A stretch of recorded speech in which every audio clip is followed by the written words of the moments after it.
रविकांत तुपकर आपल्या सोबत आहे।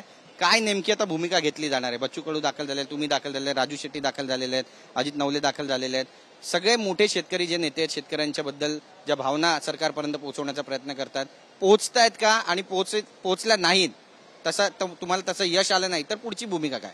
शेतकऱ्यांमध्ये प्रचंड संतापाची लाट आहे आणि असंतोषाची भावना आहे। आजच्या बैठकीकडे महाराष्ट्रातल्या शेतकऱ्यांचं लक्ष लागलेलं आहे आणि या आंदोलनाच्या निमित्तानं आमचे सगळे मतभेद विसरून आम्ही सगळे शेतकरी नेते कर्जमुक्तीच्या मुद्द्यावर एकत्रित आलेलो आहे। मला असं वाटतं की आजच्या बैठकीमध्ये सरकारनं सकारात्मक निर्णय घेतला पाहिजे आणि सकारात्मक निर्णय जर का सरकारनं घेतला नाही तर महाराष्ट्रातला शेतकरी उद्यापासून तुम्हाला रस्त्यावर दिसेल। नक्कीच रेल्वे रोको पण करणार होता, रेल्वे रोकोचा जो पवित्र आहे तो अजूनही कायम आहे। रेल्वे रोकोचा इशारा उद्या दिलेला आहे आणि मान्य न्यायालयाने रस्ता जाम करू नका अशा पद्धतीनं निर्देश दिलेला आहे। न्यायालयाचा आदर राखत आम्ही त्या ठिकाणी रस्ता मोकळा केलेला आहे।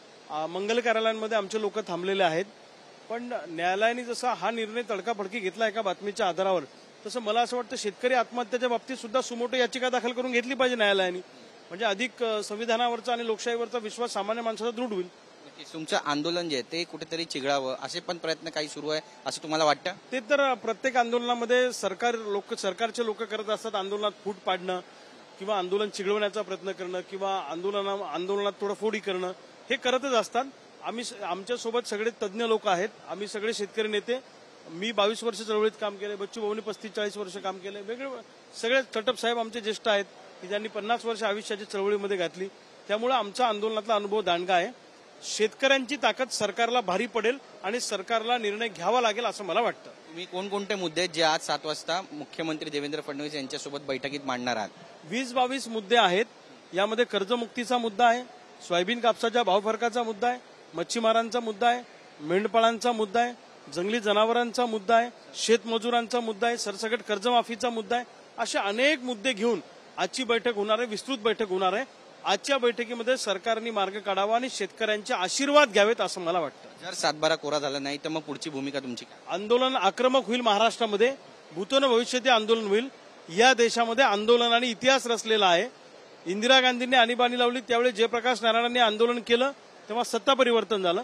अण्णा हजारे दिल्लीत उपोषणाला बसले तर केजरीवाल नावाच्या नेत्याचा जन्म झाला आणि देशात नरेंद्र मोदीचं सरकार त्या असंतोषामुळे आलं।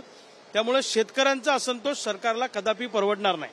धन्यवाद आमच्याशी बातचीत केल्याबद्दल। तर सूचक इशारा दिलेला आहे, शेतकऱ्यांचं आंदोलन सरकारला परवडणार नाहीये। आज 7 वाजता मुख्यमंत्री देवेंद्र फडणवीस यांच्यासोबत सर्व शिष्टमंडळाची बैठक आहे सह्याद्री अतिथीगृहावर।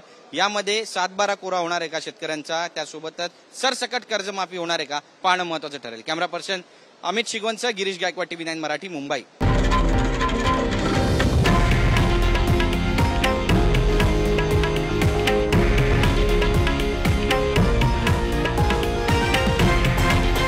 हे आहे देशातील नंबर 1 न्यूज नेटवर्क आणि आपण पाहत आहात TV9 मराठी, एकमेव।